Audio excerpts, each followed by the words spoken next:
So your reputation is measured by your performance. Number one, your performance. So if we're talking about a surgeon, it's the results that you achieve. And that means if you want a good reputation, you have to be constantly thinking of Kaizen, the Japanese term for constant improvement. Welcome to another episode of the Rhinoplasty podcast with me, Dr. Cameron McIntosh. This is now our third of the American Legends, and I am really looking forward to today's podcast. This particular speaker today that I'm interviewing, I would venture to say is probably the most humble of the legends of rhinoplasty in the world. I've been so inspired by Prof. Peter Adamson in how passionate he is about the excellence that he does in his work, the way he treats people, the incredible way he responds to emails and phone calls and things. And it's just an absolute pleasure to finally have Prof. Peter on the podcast. And so thank you very much for your time today. Well, Cam, thank you so very much for inviting me. It really is a privilege, and it's a wonderful opportunity to sit and speak with you. We've spoken a lot, but not in this kind of a format. And so I'm really looking forward to it as well, as you explore maybe a little bit of my experience over life. And I just want to say I want to commend you too, Cam, because you represent the best of the next generation, and all the wonderful webinars and podcasts you really have created a cutting edge for all of us to be on. So it is a delight to be here with you today, and I look forward to having a little bit of fun with you. Yeah, well, that's great. That's exactly what you want to do. We're going to play a game of 20 questions today. So we've worked on a really interesting list of questions. So I'm going to just right away hammer through from the first one. And I think for the listeners, this is going to be a very interesting session. So let's kick off with the first question I have. I know a little bit about you as a facial plastic surgeon, but what other interesting aspects are there about your life which we do not know about, Prof? Perhaps one of the most interesting things that very few people know about is that I'm actually an identical twin. And my twin brother is actually an infertility surgeon, or he would like to say a fertility surgeon at Stanford. He's a professor there and very, very active in his profession. And the joke in our family is that I tell everybody and say to him, well, I'm the better looking one, even though we're identical. And I say, but I'll allow you that you're a little bit smarter. And he sort of likes that. So that's a joke in our family, but he's a wonderful person. And we've both been very engaged in medicine. I guess when I was younger, I was a drummer. I don't do any drumming now at all, except every once in a while pick up a beat. But love to get out, at some of the parties and events that we've had over the years to do a little dancing. That's nice and rhythmic, to be sure. And I guess being a Canadian as I am, the main sport that I played was ice hockey. And actually at the University of Toronto, I was a goaltender. And we were the national champions and represented Canada at the World Games. And we won a bronze medal there. So that was not quite as dramatic, I know, Cam, as your Olympic history, but I had a fairly involved life as a hockey player. And I guess moving on into my later life now, I keep very active now still, even though I've just closed my clinical practice with presentations, still writing some book chapters and helping other people, advising them on such things, and even a few peer-reviewed papers. And just finished helping a last year medical student who's an artist and an illustrator and a writer. We wrote a book together, Patty in the Pandemic. She did most of the really creative work, but I did help her a fair bit with some of the writing and also getting this book self-published, Patty in the Pandemic. It's wonderful for young kids to learn about public health measures and things. And I'm loving the webinars, and I've done some podcasts before, not with you at this stage in my life, and I'm still keeping very active, as I think you know, helping just advise the next generation. I'm at that wonderful stage, Cam, where I have a lot of time and make time to help other people, but if they like to take the advice, terrific, and if they don't, well, that's okay too. You get past the point that that is an issue for you. And then the big focus of my life now, I always feel you've got to make your future greater than your past. And even though I closed my clinical practice, I'm really putting a lot of time into our Face the Future Foundation, which I founded 25 years ago. And we've had 45 missions. We go to 4 different countries, but we're looking at expanding to about 3 more countries. And a little bit like you, still keep really active. In the winter, I like to downhill ski, snowshoe. In the summer, we bike, we hike. I play golf a little bit, but very, very badly. Also like to canoe up on Georgian Bay, which is a beautiful, largest freshwater bay in the world. And I'm even watching a little Netflix these days. I never, ever had time to do any of this before. And reading books. Right now I'm reading Harry Potter.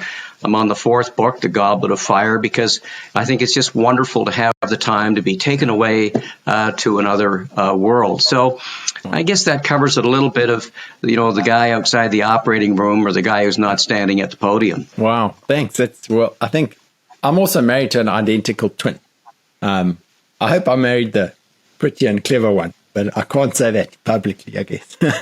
Anyway, let's crack on to question number 2. So, Prof, yeah, okay. Canada and actually North America has a distinguished history of medical discovery. What can you tell us about some of the impressive figures from your early days, and what did you learn from them? Well, I must admit, Cam, I'm an unabashed promoter of our University of Toronto. I've been very blessed to have been here. Many other wonderful universities around the world, of course, but we've had a wonderful university.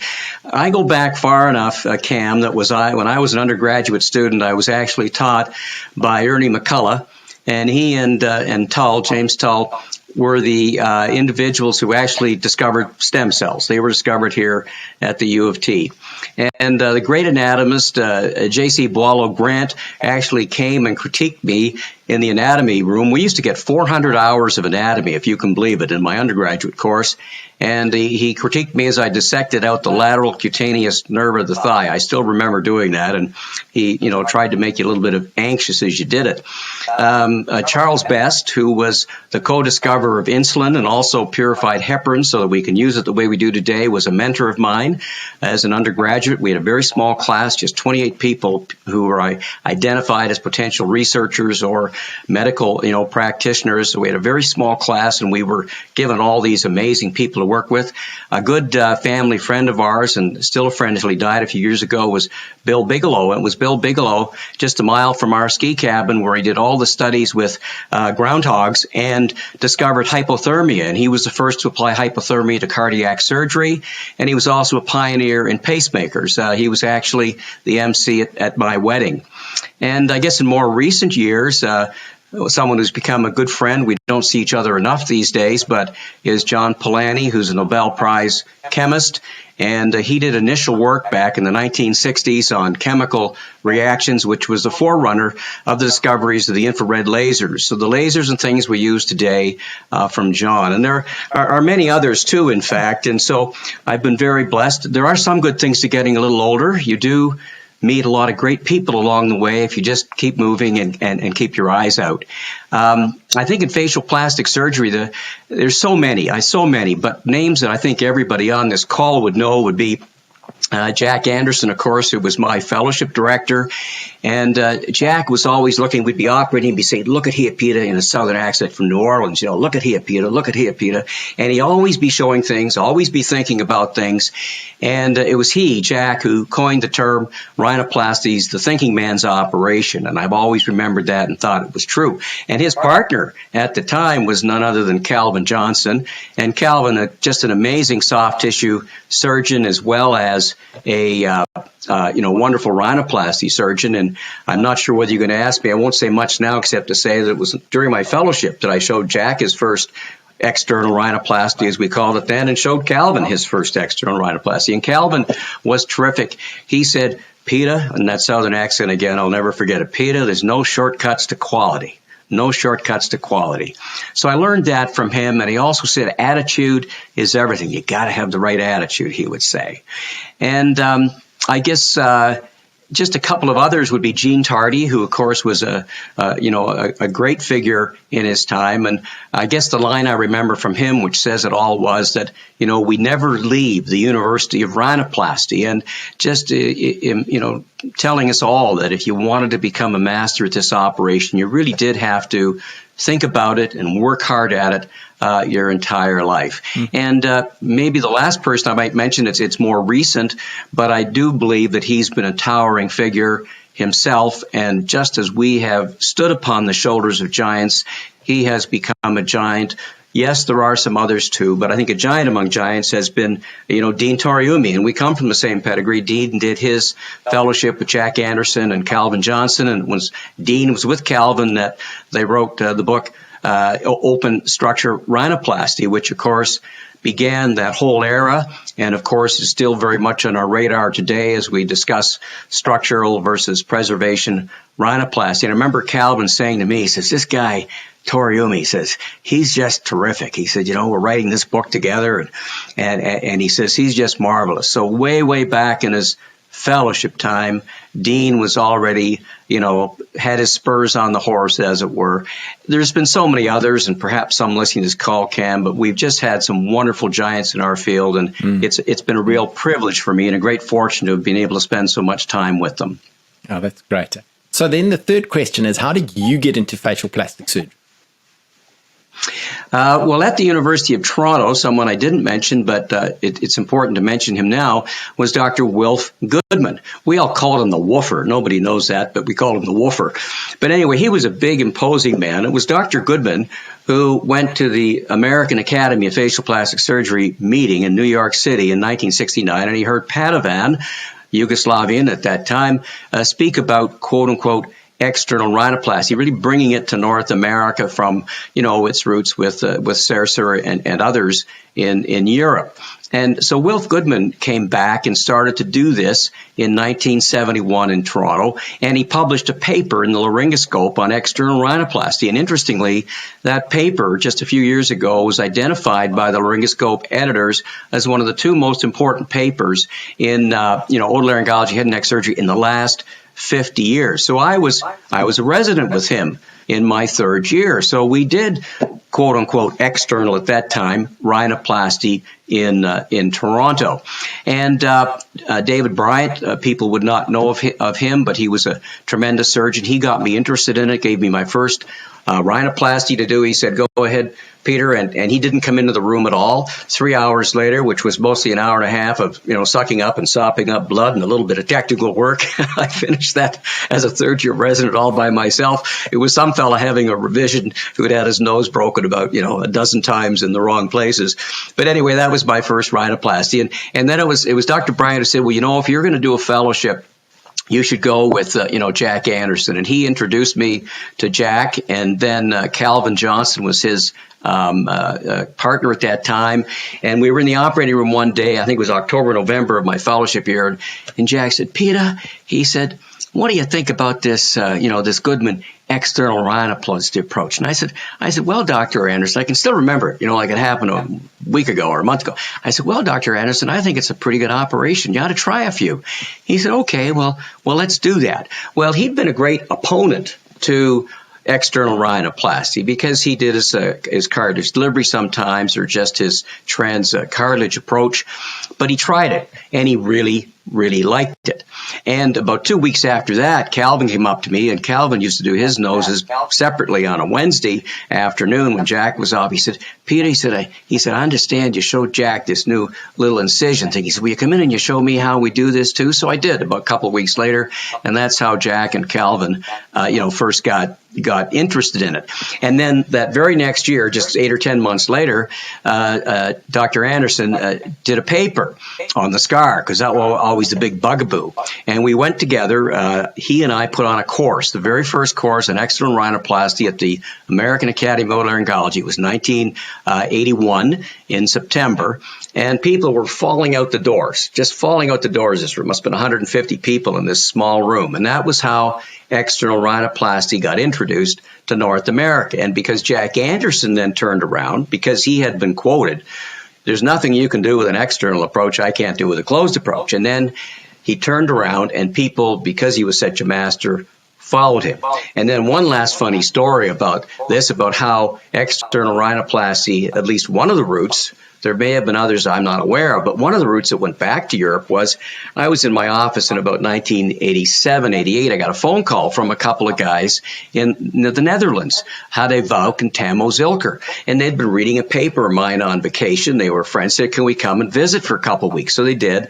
We got a friendship. I went back and gave, I think, one of the first courses in the Netherlands back in the mid-'80s on external rhinoplasty, and it took off from there, promoted by Tamo and Hade Vouk. And as they say, so many others came on board, and the rest is sort of history. Wow. It's amazing to hear that. You've actually answered the fourth question at the same time when I want to know more about external rhinoplasty. So, okay. So, in a way, this fifth question might be a bit moot because I think I'd probably know what it is. But what drew you to become into rhinoplasty, and especially to become a master rhinoplasty surgeon? Well, I always loved anatomy. I mentioned all those anatomy lessons that we had. And I really liked rhinoplasty because it was, it was anatomic. It was dynamic. It's a philosophical operation in many ways. Today, think of all the philosophies we talk about. It's incredibly creative and it's artistic. And I always liked people. I like to work with people. And for me, I always felt that people's faces were really about the most important aspect of their anatomy. And it was so challenging. And I thought, well, I want that challenge. I want to have that greatest challenge to deal with the technical aspects and all those other aspects related to rhinoplasty. And I remember in my PGY3, third year residency year, when I was making that decision what to do, I spoke with Dick Webster. And probably most of the listeners wouldn't know Dick Webster, but he was a plastic surgeon at Harvard who did teach many of us in otolaryngology head and neck surgery. And I spoke with him, and I thought he'd give me 5 minutes, and he gave me an hour. And he said, Peter, I'll never forget this. He said, I love what I do. Every day is better than the day before. I never want it to end. And I remember walking out after that as a third-year resident saying, anybody who can say that when they're in their 60s and had a career doing this, that's what I want to do. And that was the decisive moment. Wow. And I've never regretted it for a moment since then. It's been an absolutely marvelous career, and I'm sure everyone who's doing this, facial plastic surgery or specializing in rhinoplasty, feel very much the same. There's such incredible breadth to it. We can be independent in what we do. If you have a bent to being an entrepreneur or a business person, this is the place that you can do that. It's a field in which you must accept responsibility for what you do more than many others, but you also have the authority to do it. And to my mind, that's a perfect world in which to live. Great. Okay. So question 6. What is the favorite single technical aspect of rhinoplasty? I love doing the tip. And part of that is because, again, it has all the theoretical challenge. I've written about the M-Arch model, and notwithstanding all the various techniques today, that's a philosophical model about how you diagnose what's wrong with the tip that you're looking at and you want to correct. And also it philosophically and gives you, algorithmic ways to say, well, what are the various tools that I'm going to use to correct that? And it doesn't matter what tools you use, you can apply that technique. So this is part of that thinking man's operation. So I love it because every tip is different. We all know that we look at the nose preoperatively, and we often think we can tell what those cartilages in the tip, indeed the dorsum, look like. We often get in there, not infrequently, and say, well, gee, it doesn't look like I thought it did. No matter how experienced you are, we all have this happen. We all see asymmetries and say, gee, I thought that was going to be concave and it looks a little more convex here, whatever. And so there's the intellectual challenge and the planning of it beforehand, which I love. And then there's the practical aspect once you get in there. And, I don't even want to make a simple chair in woodworking. I know some people do, but I can certainly spend 3 hours fussing over, putting some great little grafts in and creating a good aesthetic and structure with various techniques in the tip. And if something doesn't work, of course, you go try something different. So I love it because of those challenges, but also because I do believe once you really understand the nasal tip intellectually and you understand it and you get those certain tools you can use, I think that you can get really good tip results consistently. Mm-hmm. It's very, very satisfying.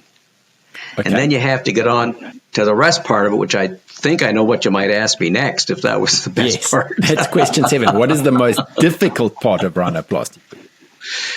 Well, it's going to be different for different people, isn't it? But for me, even though technically in some ways it is much easier than the tip.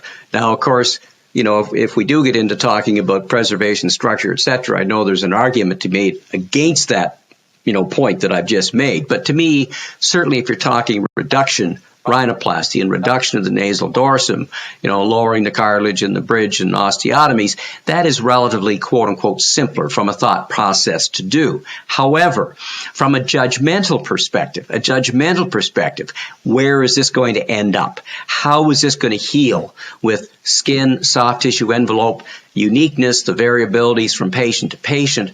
Also, everything varies, of course, how much it's being reduced or augmented. Trying to determine exactly where that dorsal bridge was going to end up every time was one of the most challenging things to do. And as we all know, notwithstanding people come in with all kinds of complaints about their noses, one of the very commonest ones, if not the most common, is they don't like to bump.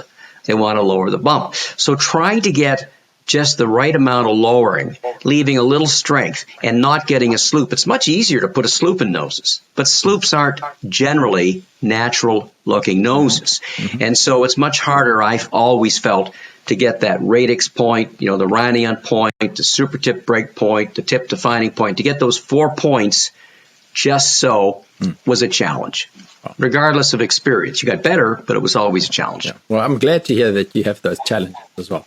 Okay, let's change track slightly now for questions number 8 and 9.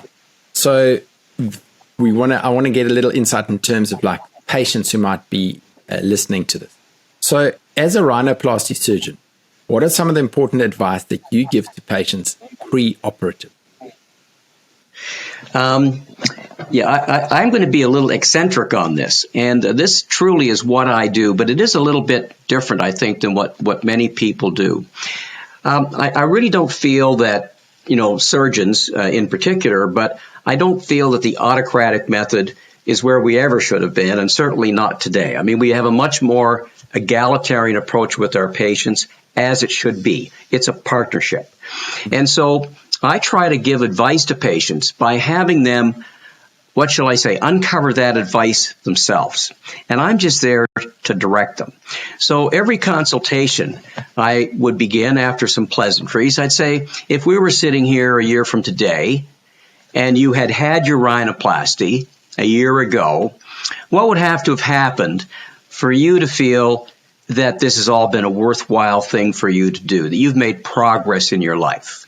And so in doing that, I would get the patient to tell me how this was going to really make an impact on their life. And that would always allow me, with reflective listening, to say, okay, that sounds good. And I would say that's good. But if they weren't quite on it then I would be able to give them quote unquote advice and direct them. Mm-hmm. And obviously I'd want to see how they accepted that advice, how they accept that willingly, or they feel there's some argument about that.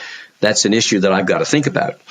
The next question would be, so what are the reasons you've not had a rhinoplasty before? What are the worries that you have? Well, of course, this is where patients jump in and say, I'm worried about the bad result, or I didn't have the money, or I was always too busy, with kids at home, whatever it was. But if you think about it, they're then identifying for you what their worries are. And then I would respond directly to each of those to answer those questions.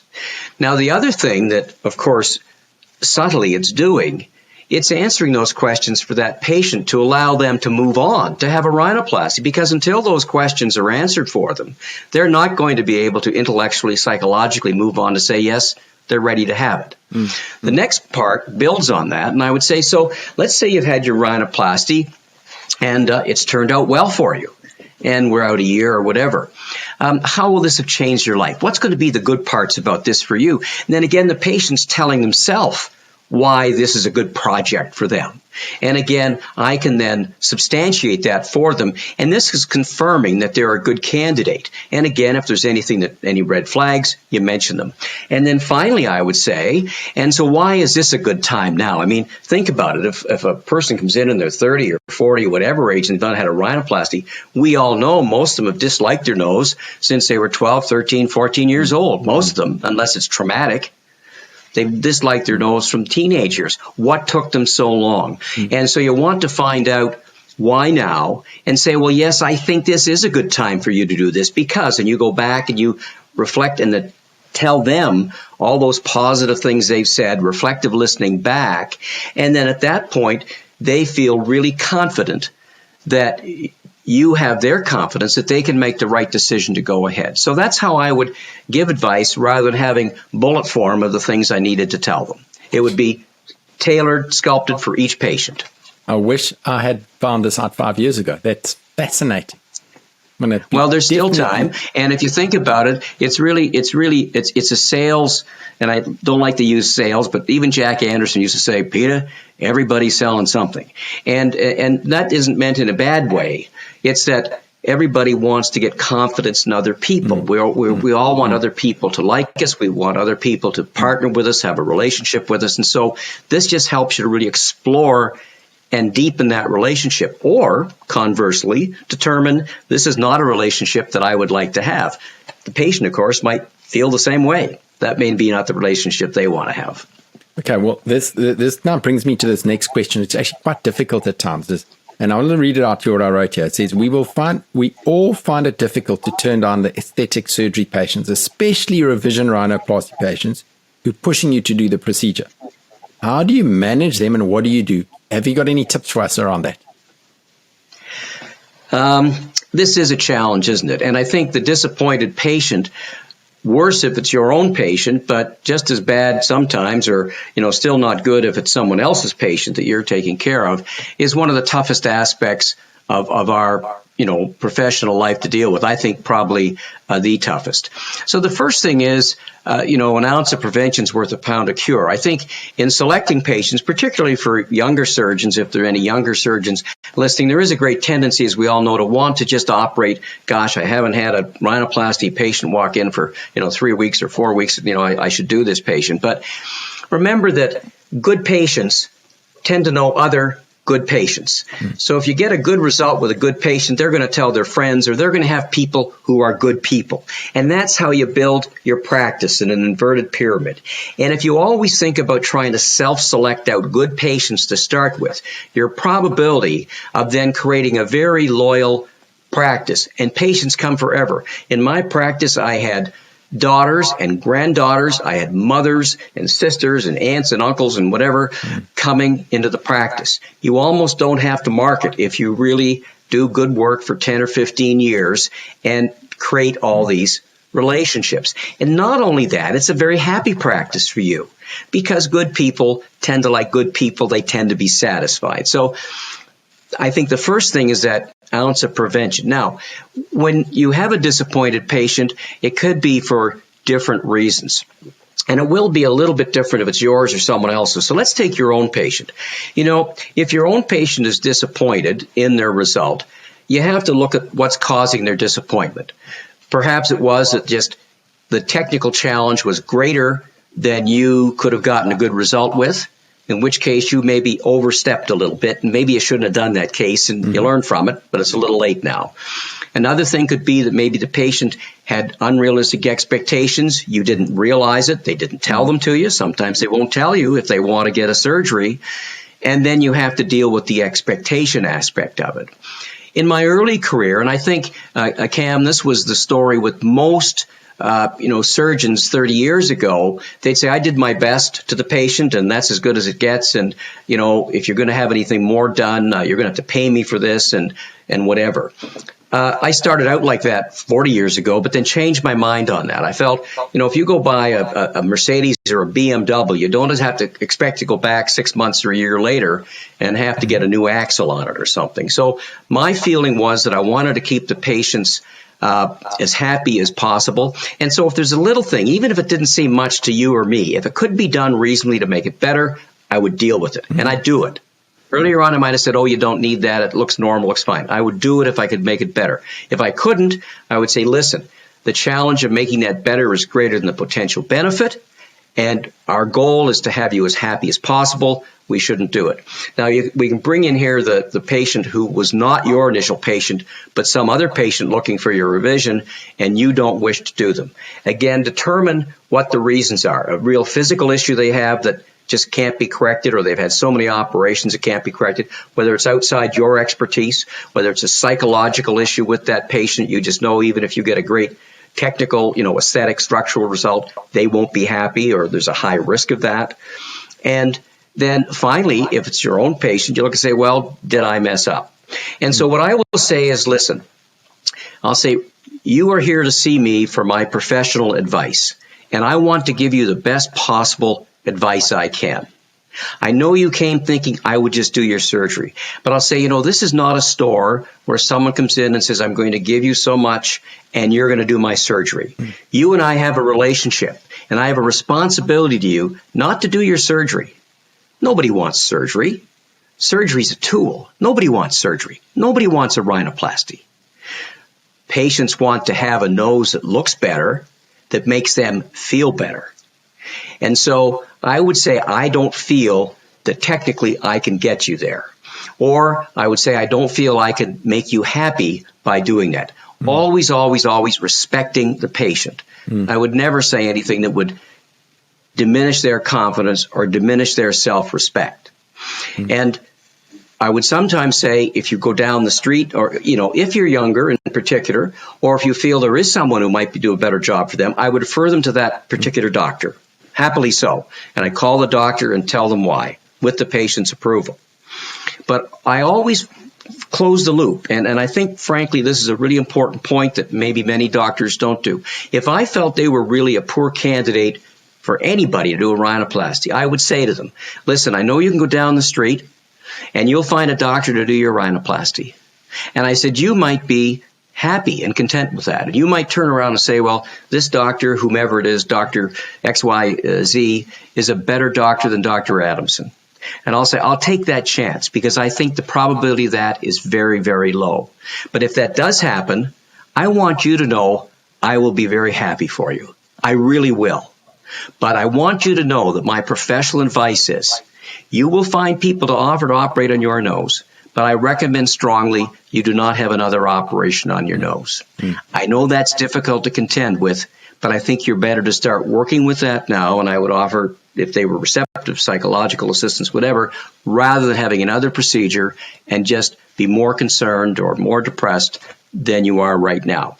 And finally, if they were still pushing and you can't get them out of your office, we've all had that, right? And you've had them, put piles of, money on your desk and say, please, please. I'd say, listen, I understand you really want me to do this. We've had in my mind, too long a discussion already. Let me review your case, tonight or tomorrow, and I will get back to you. Almost the minute they were out the door, or later that day, I'd be writing a letter. And I'd be saying just what I said to you in nicer ways, self-respect, but no, no, no. And I would always refund them their consultation fee or any monies they'd spent. Not because I hadn't spent a lot of time, not because I hadn't earned that consultation fee or even 2 or 3 of them. I just wanted to close the relationship out. And it's the best money ever spent. And then you're done. But always respecting the patient. But that's so similar to what Barman Gairon told me as well a few weeks ago. The same thing, where you think, but it's my time and it's my expertise that you've taken now and I'm not going to operate. You must pay for that. Don't. You just give that back. That's fascinating. Okay, so now this is going to be an interesting question. Question number 10. I want to know what you think about this structural versus preservation rhinoplasty. Well, boy, could we ever talk about that all day? This whole course is about that. Well, I think there's a tremendous amount of confusion in rhinoplasty nomenclature, and not just the nomenclature, but how people utilize the terms these days. And many people are, what should I say, absconding with terms because it may suit a branding or a marketing purpose or whatever. And I believe that we can bring it all back to some basic principles and what we should deal with. So the first concept is this, is that from a rhinoplasty perspective, if we're talking aesthetic, every rhinoplasty, we want it to look better, aesthetic, and we want it to be structurally sound. And so regardless of your approach, sometimes you're going to have to do a little bit more, either removing tissue or putting in grafts than you might with some other patient, depending upon what they present you with and what everybody's overall goals are. And so I think that's where you could make the distinction about being conservative and trying to use suture techniques, which we all do as much as we can, rather than excising, because as soon as you start excising things, then we know that that weakens things, which means you may set yourself up to need to use structural grafts and things to make it stronger. So the minimal excision, then the less probably reconstruction structurally that we have to do. But sometimes people say, well, what's conservative, what's radical or aggressive? I mean, if a person really needs a caudal septal extension graft, that may seem to be aggressive structurally, but if you're going to have loss of projection and counter rotation postoperative, need to revision, maybe it's not such an aggressive technique after all in the thick-skinned patient. So I think the thinking needs to be clarified. So do as much as you have to, but no more. Now, let's get then, so that's the structural part, and that's what we've come along to, and I still believe in that. Now, preservation rhinoplasty, I mean, I find it interesting that it's called a new trend. It was first described in 1899, and then again in 1914. And then again, Caudle, who is about as far back as most people go, was Lothrop in 1914. It was Goldhar, something like that in 1899. And then we have Caudle. And I met, maybe some of the listeners will like this if they're doing preservation. I remember going to a course. It was either France or Italy, and Yves Saban was there. This must have been back in the early 90s, and even I still laugh about this.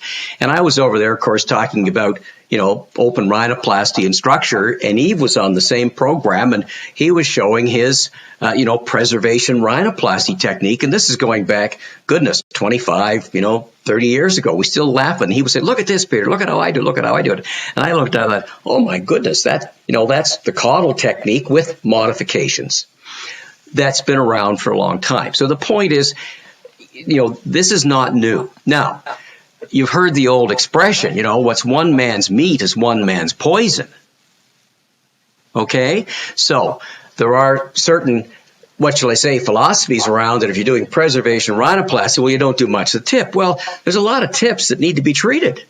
So you can't be preserving it, like I said a moment ago, not treating it. If you leave a patient with quote unquote a perfect dorsum and they've got a terribly boxy tip, over projected tip, whatever it is. So preservation rhinoplasty just can't refer to the dorsum. And again, I would offer you, what does the nasal bone say that it's being preserved when it's having a wedge of bone taken out? What does the radix say about it's being preserved when you do a transverse osteotomy? So that's not preservation for the nasal bones of the radix. It is preservation for the rhinion, and the keystone arch and the axial arch and the crown concept we've been writing about a little bit. It does preserve that. And we know that everything we do in rhinoplasty, every technique we use, as we add the numbers up in a given case, it provides us the opportunity to do something and get a better result, but everything we do also adds in that little fraction of a potential complication. And so it's why we want to do the least to get the most out of it. So I guess in sum, I think that if some surgeons feel that they can get a better result by doing their bone wedge resection or double osteotomies or just a lateral osteotomy, and whether it's a high or a low septal resection, and do a push down or a let down technique, and they're getting nice results, that's terrific. The literature that I've read shows there's still a quote unquote revision rate. Take your pick. I've heard 12%, maybe it's 8%, whatever. It's going to be a little different, more or less. But there still is, it's not perfect. But if that works for you, then do it. And similarly, if structure works for you, then do it. And I think it's important, I believe, not to become an ideologue. So if Dr. Saban, for example, who I think is a wonderful person and respect him so much, if he prefers to do most of his rhinoplasties that way, that's wonderful. He is not an ideologue. He only becomes an ideologue if he says everybody should do every rhinoplasty this way. And similarly, the person doing external rhinoplasty or open, as long as they just say, this is the way I prefer to do it, it works better for me. It's like an artist using oils or acrylics, one's portrait, one's landscape, whatever. That's all fine as long as you're getting good results. You only become an ideologue when you say, this is the only way to do it. So, and I don't know, we may or may not talk about this a little later on, but of course the internet revolution and, COVID-19 has created just a burst of innovation.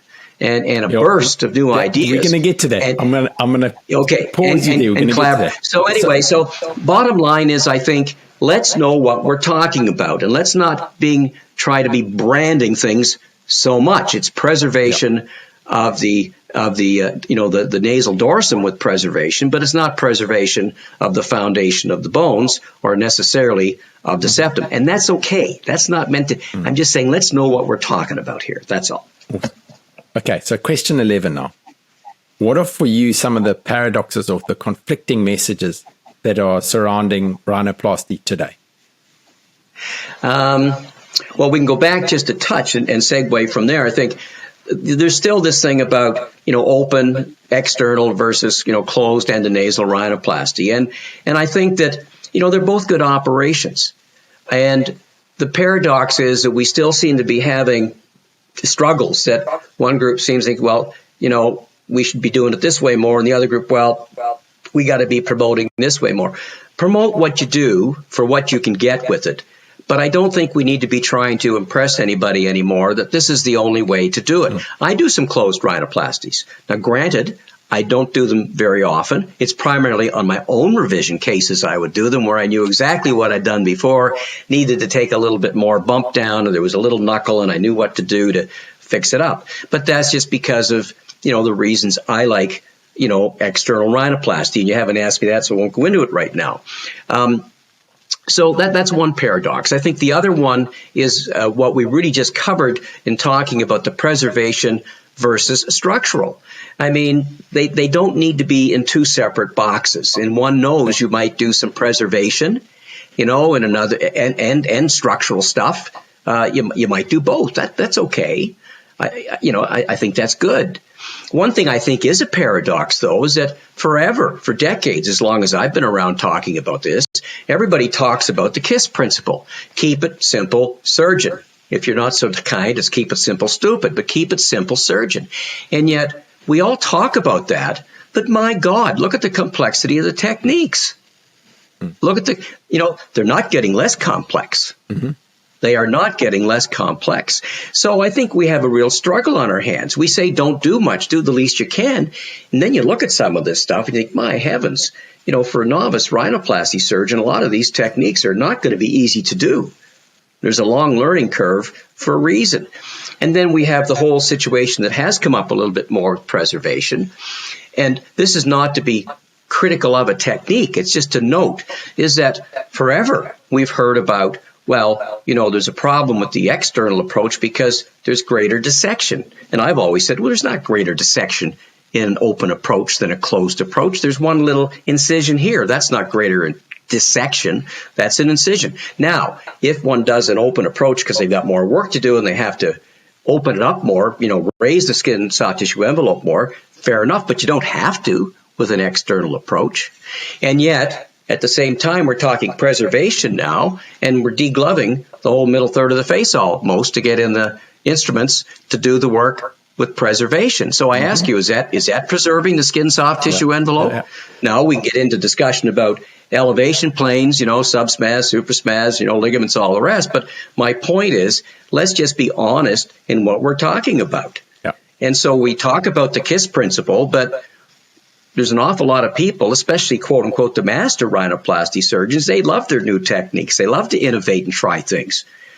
That's not the KISS principle. So there's that and the soft tissue elevation. Another thing, and I'm not sure whether you were going to get into this later or not, but just a little bit about, we all talk about we want a natural result. Natural result. Well, we could talk about beauty and what's natural, but the reality is we talk about that, and yet here we have a study by the American Academy of Facial Plastic Surgery last year. Something like 83% of facial plastic surgeons thought that, celebrity noses were impacting the requests that they were receiving from their patients. Well, how the heck is a celebrity nose, quote unquote, I want a nose like Brad Pitt or whoever the heck it is, how is a celebrity nose a natural nose? And so there's tremendous conflict here. There's tremendous conflict about what really is natural. And natural is changing a lot. With rhinoplasty to be sure, because of multi-ethnicity, multiracial societies we're living in, because of the demographic, socioeconomic impacts of things, also genetics with intermarriage. These things are affecting koinophilia, love of average. They are affecting what we see as a beautiful nose and indeed a beautiful face. It's when we get into facial plastic rejuvenation surgery that it's even more marked. Look at all the artificial beauty. Makeup is changing. Look at the tattoos. Look at the piercings. Now, tattoos are apparently on the wane a little bit, but like in some societies, well over a quarter of people have tattoos. In my young age, and I've got nothing against tattoos. I've got a daughter who has one. But a tattoo was basically for prisoners or biker gang guys. But I'm just saying that's 40 years ago. Society has changed, and now it's a mark of individuality, of personality, and God love it. It's great. These things are having an incredible impact on what we think is beautiful and what people are asking for. And so what's natural? And what's natural really is changing, and it's changing increasingly so. So I guess my exhortation to all facial plastic surgeons is look very carefully at the demographic that you deal with, where you live, the kinds of people you have, and make sure you understand what is natural in your world, in their world, so that you can create happiness for them by achieving the results they want. And it's going to differ in various parts of the world.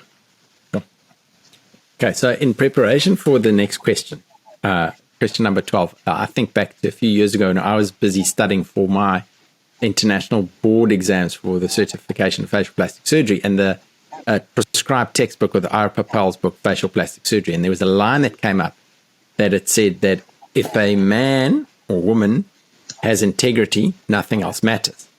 And if a man or woman does not have integrity, nothing else matters. So this is the question. What determines a surgeon's reputation, and how does that affect the value of your brand? We could talk around that a lot, but I'm going to dive right into it. You know what? There is actually an equation that defines your reputation and your brand value. And we could talk about this for a long time, but just to hit the highlights. So your reputation is measured by your performance. Number one, your performance. So if we're talking about a surgeon, it's the results that you achieve. And that means if you want a good reputation, you have to be constantly thinking of Kaizen, the Japanese term for constant improvement. As Gene Tardy said, you have to be a student for life. And also very much critiquing your own results, looking at them and saying, what would I say about this result if it were the result of another surgeon and the patient were asking me what I thought about that result? So be honest with yourself. All progress begins by telling the truth. Be honest with your results, what you're achieving, study hard, and determine how you can make them better. That's performance. And again, the corollary there, I mentioned earlier, but it's worth mentioning again, don't work outside your envelope. Push your envelope, try new things, but try not to go through it any more than you have to. The second part of what determines your reputation is your behavior. So that relates a little bit to the quote that you said. Behavior is a little bit, indeed, about your integrity, and it's about your principles. It's about your ethics, your morality, your professionalism. There's a lot that goes into that, but that's your behavior. You must behave according to your true self. And we're all going to be a little different. We're all unique individuals. That's fine. But if you're a good person, you will have good principles and you will have good behavior. And something we all hear about when people talk about marketing and practice, whatever, it is critically important if you have an independent practice that the people around you all behave following your principles, your professionalism, because your patients are going to have their first interaction with them, if not your website, but with them, and your staff are going to have much more interactions with your patients than you are. So, that's behavior. And the third component is communication. How do you communicate that? So whether it's your website, whether it's what you tell patients in the office, it's your respect for people.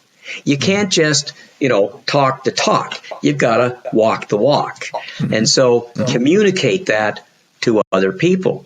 And just a quick digression, many of us don't like all these rating sites very much, but everybody's going to get a few, ones that aren't so good. But look at some of them, and there may be some things you can learn. Some things maybe you could make better.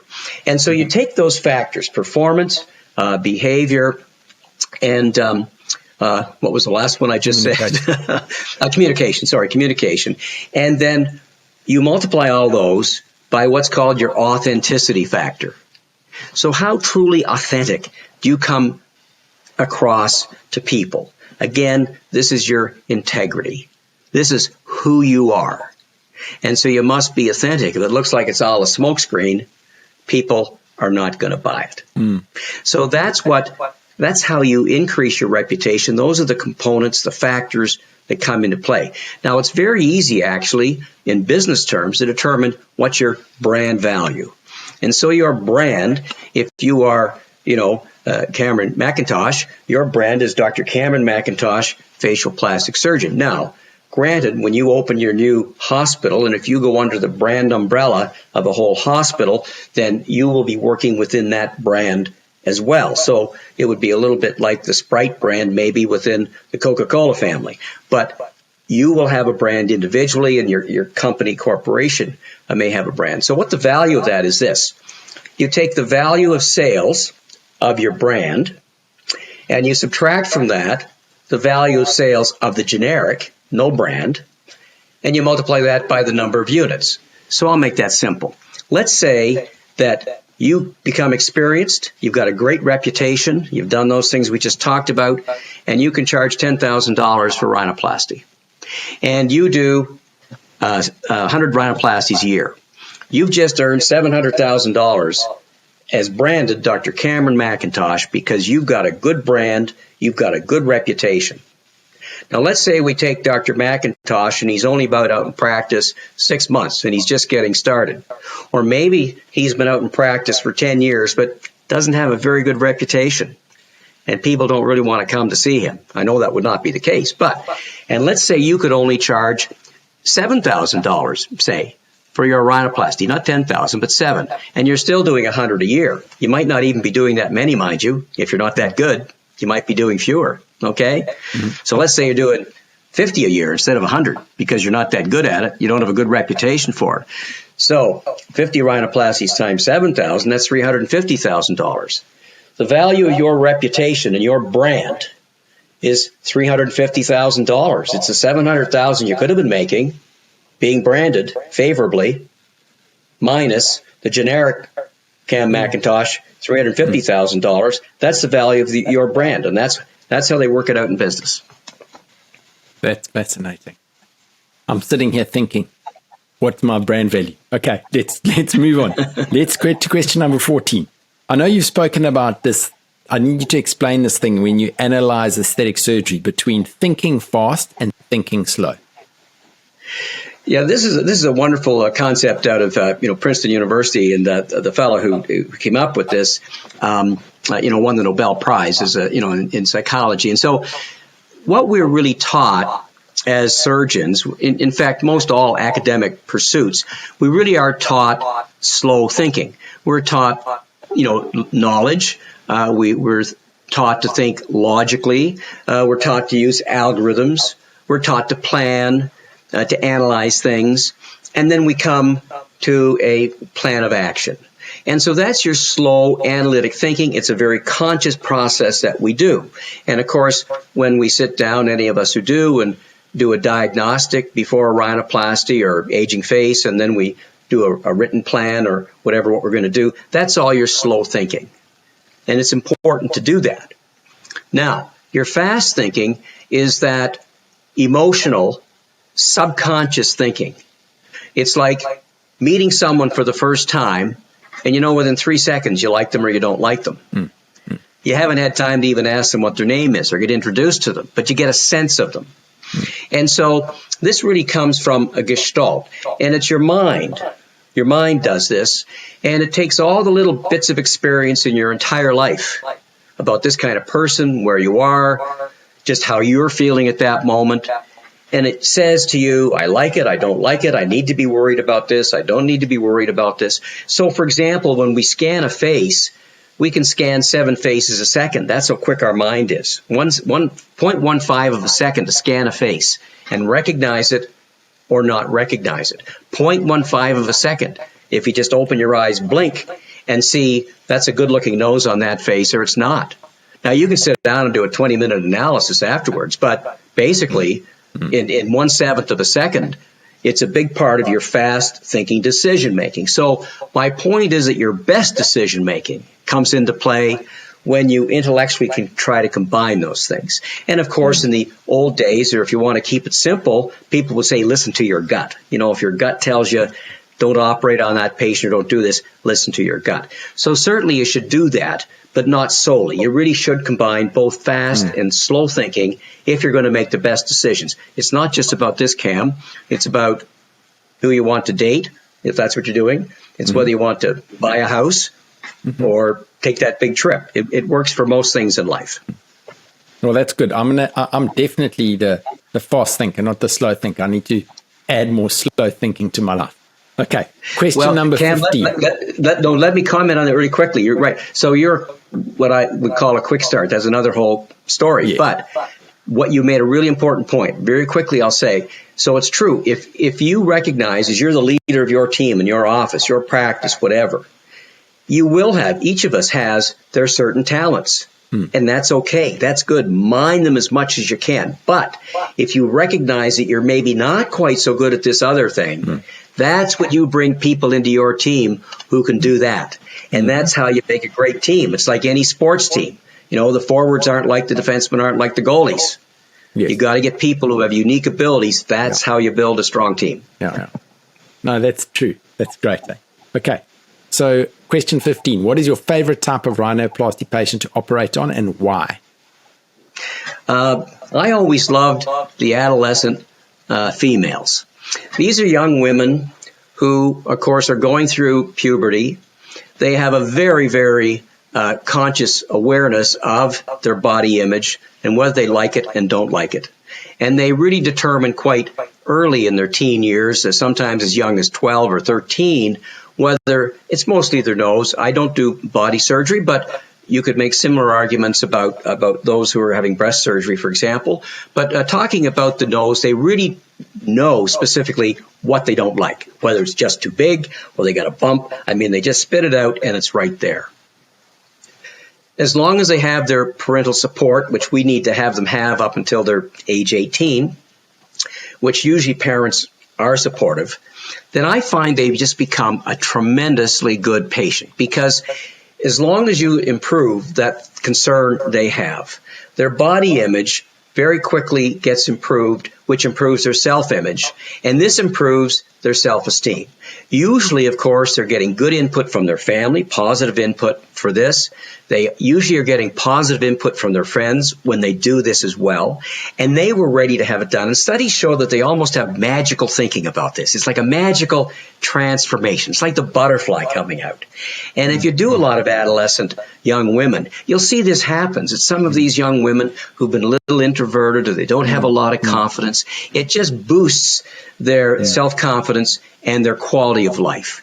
And I've had so much pleasure, knowing these young women and seeing them move forwards. And what's more, they tell their friends, their mothers bring in their girlfriends and the mother's daughters, etc. And they also, these patients, as they get older, I hundreds and hundreds, I can't count them, came back as they did get older for eyelids or Botox or whatever. So I just found them a wonderful group to work with. And we actually did some studies just to show that, using the Glasgow inventory scale, to show that really their quality of life was improved across all standards. So very positive experience for everybody. That's great. Okay. So question 16. How do you feel social media is impacting the ethical behavior of aesthetic surgeons? Wow.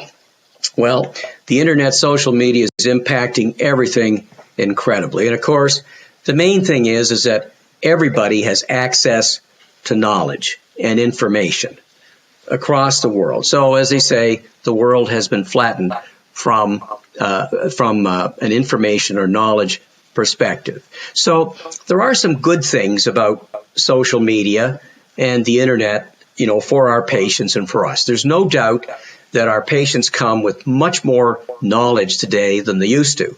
The bad part of that we'll talk about in a moment when they say, well, doctor, are you going to use a spreader graft on the right side, or, are you going to use a Collier-Miller strut or a caudal septal extension graft? I mean, that is the bad side of it. But they do come with a lot of information. In the old days, again, I've been around long enough, Cam, that I'd often get referrals that, Dr. Jones or Smith down the street would just send me a patient. They'd come in. I was the only referral. I'd do their operation. That was the beginning and end of it. Nobody had a website to go look at. Nobody went online. It was very, very much simpler. It was doctors who referred to doctors. And now, of course, it's the patient experience online, which basically informs other patients. Mm-hmm. We, the doctors, get our message out in our websites or chat rooms or other things, but so much of it is patients talking to each other as well as speaking to us. So it is good they know more. It's good that they often have seen results and they know what they can expect. I think it's good for the surgeons too. As I said a little while ago, you can go online and look at your ratings and things. There are some that may be neutral, that this and that was good, but this wasn't so good, and you can learn something from it. However, I think there are some very, very disconcerting aspects about social media as well. The first thing is that I think it's an existential challenge, frankly, not just social media, but the internet. It's an existential challenge to us individually and our societies. And that is, what is truth? We don't know what the truth is anymore. Because even if you're really critical, people can put up stories that you just believe, or at least an awful lot of people will believe them. And so social media has created, as we all know, silos of knowledge. And people know what they know, but not a lot outside that. And I don't know if other people have used this term, but I've coined the term or started using the term. Outside the silos of knowledge are wastelands of ignorance. And so there's an incredible challenge to us to make sure the information that the patients come and they think they have is correct, because it's not always correct. The biggest thing perhaps is that, we never used to have patients going online and explaining all about their surgical experience with you, be it positive or negative or in between. And I think this puts a tremendous challenge on surgeons to try to get good results. And I think that oftentimes, surgeons get pilloried when they should not be. We can't get perfect results. Patients can't expect perfect results, but that's what they see online. And so there's been an expectation that's been elevated. They all have an enhanced sense of entitlement, an enhanced sense of what you can really do. And we can do more things. We're better at rhinoplasty for sure. We've learned so much, but there still are limits to what we can do. So I think this is a huge challenge. I think another big challenge for surgeons and for patients is this so-called attention economy. And we have a situation now where everybody wants your attention online. You can't even get an email without getting an ad for something. Everybody wants access to everything. I turn down everything because I don't want my attention taken places I don't want it to go. But also what it's forced surgeons to do is to create their own attention economy where I got to have people look at me. All the surgeons are out there with their websites and their social media pages saying, look at me, look at me. Because if they don't say, look at me, they're worried the potential patient's looking at somebody else. So there's an incredible amount of energy being expended to say, look at me. And a part of all of this, as many studies will show, is that we do have certainly younger patients today, under the age of 40 or so, elevated levels of anxiety and concern. Elevated levels of narcissism, 25, 35%, depending on your studies. People are becoming narcissistic because of all this Zoom work, selfies, and all the rest of it.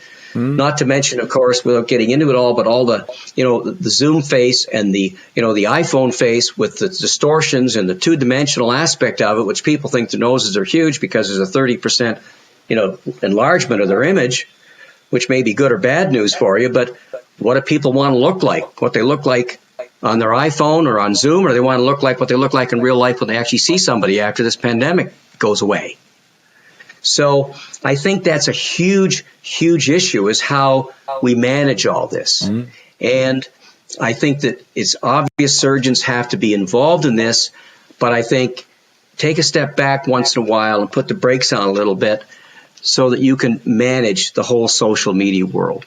And having said that, Cam, it's only going to get more so. We don't even know some of the types of apps and things that are going to come out in the future. I think there will be incredible positivity with it when you look at things like the webinars, the podcasts you're doing. This isn't purely social media, but these things, it's increasing innovation. It's increasing our ability to collaborate. We're making friends all around the world. But I still believe we are going to want to gather and shake a hand and give a hug too. I don't think this is going to replace our past completely. Okay. So now I want another question for you. I want to know a little bit more about the Face the Future humanitarian work that you've done. What is it? Tell us a little bit more about it. Well, back in 1996, I had the great fortune when I was just coming into the head of the American Academy to go on a surgical mission to Yekaterinburg in Russia, where they had a children's orphanage there, the Bonham Center, and they had a whole number of children with facial deformities, congenital, traumatic, that couldn't be adopted because their parents had given them up. And so began missions there, and we operated these children. Ultimately, there were 92 children from that center who got adopted in various places around the world. So when I got back, I was very lucky. I was talking to a patient of mine who was fairly well-to-do, and she said, we should have something like that in Canada. She said, I think it's great you've gone with the Americans, but you start a foundation here, and I'm going to give you some seed money to start it. And that's how we got started 25 years ago. And then we changed the name a few years back to Face the Future Foundation. So to this point in time, we've had 45 surgical missions, varying in number from very low end as 4 or 5 up to we have a team of 20 that goes to Rwanda. And currently we go to Rwanda, Ethiopia, Nepal. We still have a mission going to Russia as well. And we're looking at 3 new potential sites, some in Africa, some in other places of the world. So I'm hoping in the next couple of years to be up to 7 different places we go. And how we work is that it's all through people knowing people, and we say to the local surgeons, what is it you need? What do you need help with? It's not about we're going to come and do head and neck surgery. We say, what do you need? And then I go out, get a mission director and team leaders, and we get the best surgeons in the world we can who want to come with us, and we create a team. And it's not to go for 1 year, so, I've been there. Obviously, if they really don't like it, they don't need to go. But most of our surgeons have been going 5, 10, 15 years even. We create a team that's going to go back every year, so we create great relationships. Our goal is to build capacity and enhance sustainability. So besides operating on all these kids, by the way, in Rwanda, Kofi Bohane and Jeremy Richmond, most people would know them. We routinely do 12 free flaps in 1 week, in addition to another 30 to 40 major cases. Holger Gassner goes and does a lot of, very complex, advanced facial reconstruction. So we do some really complex work, but we're teaching them. Our job over time is to work ourselves out of a job and go to other places. And so we've managed to keep this going. We had a big fundraising event last year, and it's mostly been friends of mine and colleagues who've made all this happen. And this is my big project now. As I said, make your future greater than your past, and this is what I'm working on now for the next number of years, to build this out as much as I can and prepare, of course, for a really smooth succession. So how do people reach out to the foundation? Anybody can send me an email, and I do keep a list of individuals who would like. And the only thing I'm cautious about saying is that there are, some wonderful surgeons I would love to take, but if the need hasn't been expressed by the people on the ground for that, then I may not have a role for them. But if I don't know who would like to go, we certainly can't call them up and ask them to come. So I'm always delighted to hear from people, and we want people who really like to commit to this as a part of as their life. It's just 1 week a year, so it's not a huge amount of time, but that would say, yes, I'll go every year, all things being equal. Great. Okay. Question 18, and this is something that I have so much respect for, is how you are so passionate of keeping the standard of teaching around the world at a high level in facial plastic surgery. So tell us, what is this International Board Certification in Facial Plastic Surgery and the American Board of Facial Plastic Surgery examination for the listeners? Please tell us a little bit more about that. Oh, yes, Cam, I've always enjoyed teaching, because I feel that way we can, give knowledge to others, and we can exponentially improve expand knowledge around the world. That makes it better for patients, and it's also how our specialty has to build. We're a small specialty in relative terms, and so I do believe, again, just a comment about all these webinars and things, that we do have to stick together. I think it's fine for everybody to be doing their little thing, but we've got to remember our greater organizations, because it's they that are going to have impact with hospitals, with regulatory bodies, with governments, etc., and our place at the big table in medicine. So way back in the late 80s, the American Academy already had the foundation, which was for charitable work, and of course a socioeconomic arm, the Academy. And the thing it didn't have was a board to certify. So I was asked at that time to create a board exam, and we worked for 2 years, and there were 65 people all together working on the orals and the writtens, and we created what is the American Board of Facial Plastic Surgery examination in a 2-year period. And so, as you know, that's been around now for more than 25 years, and it really has set the standard. And then way back in the early 2000s, we had some international people start to take the examination, but we didn't have a board. But in 2012, the International Board for Certification in Facial Plastic Surgery was created. And so people do sometimes ask, Cam, and you and I might have even had this discussion many years ago, well, why should I do that? Well, there's a number of reasons to do it. First of all, we're finding that increasingly hospitals, if they find out that you have the International Board certification, they're much more amenable to saying, well, yeah, you can have privileges to do facelifts, or you can have privileges to do, Mohs reconstructions, or whatever it might be, because they can recognize the value of it, and the board does, support that. It's interesting, where I mentioned earlier about going to the Netherlands. The Netherlands now, to really get privileges in hospitals, you really need to have this international board as part of the European board, to take the European board. And the Netherlands now has more diplomates. There's diplomates in 34 countries, but it's got more diplomates in the Netherlands, a relatively small country, than any other country in the world. So it's for the hospital privileging, which can help. It's for the regulatory recognition and approval going down the line. And in that way, we're going to help build a specialty. But the main reason is it's each individual surgeon saying to himself or herself, I want to be the best that I can be. I want to really prove to myself that I am at the top tier in my expertise, my skills, and my practice as a facial plastic and reconstructive surgeon. So that's the real reason to do it. For you to say to yourself, I want to know I climbed that mountain. I want to be a diplomate. And in doing so, you'll be a pioneer. We have about 150 diplomates around the world now, but we're just getting established. When I say we, the International Federation is really putting a push on now for more fellowships, and those fellows, of course, will sit the exam. This is the way we're going to build our specialty. So do your own thing, but do think about the specialty, because we'll all be stronger individually if the specialty is stronger. Okay, we into the final straight of the last two questions. So question number 19 is, how, if you look back at your career, has the information technology revolution changed facial plastic surgery? I remember, you won't believe this, I'm sure, I can remember going, first of all, to academy meetings, and we had nothing electronic. I literally took a suitcase because I was on 5 or 6 darn committees. I took a suitcase filled with file folders. And I can remember up until we started to get those memory sticks, which to my mind is a greater invention than ice cream. When we used to go to meetings, and we'd take 8 carousels. I'd take 8 carousels, which is 80 slides a pop. That was, 640 slides.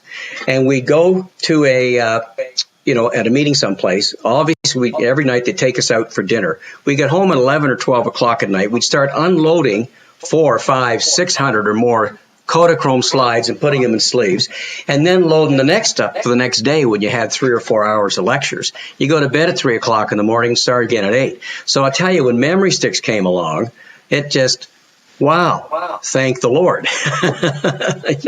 And pass the ammunition or whatever the expression is. So that was really something. When I started CAM, they had fax machines. I remember getting a 240K computer in 1983 in my office, and so many people thought you'll never need anything stronger than this. 240K, that's just 240K. I mean, my God. And I remember, you'll laugh, the first time somebody mentioned to me, well, there's this new thing, email. I can still remember it. It was the head of art at the Toronto General Hospital. He said, this thing called email. I said, what's email? She said, well, you can, type in your computer and it goes electronically. And my very first thought was, well, what would you need that for? I said, you can fax or you can send a letter. And then I thought about it for about 3 minutes, and the light bulb went on. I thought, my God, how this is going to change everything. So what we all recognize is that the world now moves at warp speed. So it's a good thing. It's a great thing in many ways. So the collaboration, the innovation. We would travel to countries. I've taught in 40 different countries, but back in those early days, hardly anybody would speak English, in the non-English speaking countries. And there'd have to be translators. And nowadays, because of the information technology revolution, virtually all the doctors around the world, who want to keep, on the leading edge at all, they're all learning English. There's been a huge impact in that regard. And look at how much we talk back and forth to all the various countries. Look at how much we learn with their experiences. So I think that's been the most critical thing. I did mention as well the problem with the attention economy, with the problem with truth, because, not everybody is as ethical or professional or truthful as they should be. And I think that's a real issue in all specialties, but ours too. So I think there are many great challenges with it, but we're certainly not going backwards. And I think that our goal, our mandate has to be to make the most of it and try to get a little bit better control on some aspects of it, especially as we know there's going to be even greater and faster technology coming along. Which reminds me, I think I thought of something a while ago. Let's see if I can remember this. Oh, I know. What a person says is, I love this expression, I may not be fast. No, I may not be smart. I may not be smart, but I'm slow. Okay, I may not be smart, but I'm slow. It's a bit of a, okay, so what? So, the computers are saying, I may not be smart, but I'm fast. And now we have machine learning, artificial intelligence, and it's saying, I'm smart and I'm fast. So where this world is going to take us is going to be a great ride. That's interesting. Okay, so we're coming to the last question. On the one hand, it's something that's been changed the world. On the other hand, it's brought so much suffering and pain. COVID and this pandemic you're going through. How do you think it's going to change the way we teach facial plastic surgery? Well, I think that there's almost no doubt when you look at the enthusiasm that there has been for, webinar series, CAM, like yours and World Rhinoplasty Day and many, many others I know around the world are establishing these. There's no doubt that we are going to continue to utilize these tools because people don't need to travel and they're just wonderful advantages to that. Having said that, I also think, relating back to the artificial intelligence, I think we're going to find new tools coming forward. It may well be that, individuals are going to be able to work from home with their mouse and they're going to be able to train doing a surgical procedure on their screen. and maybe even get haptic feedback, coming home to you.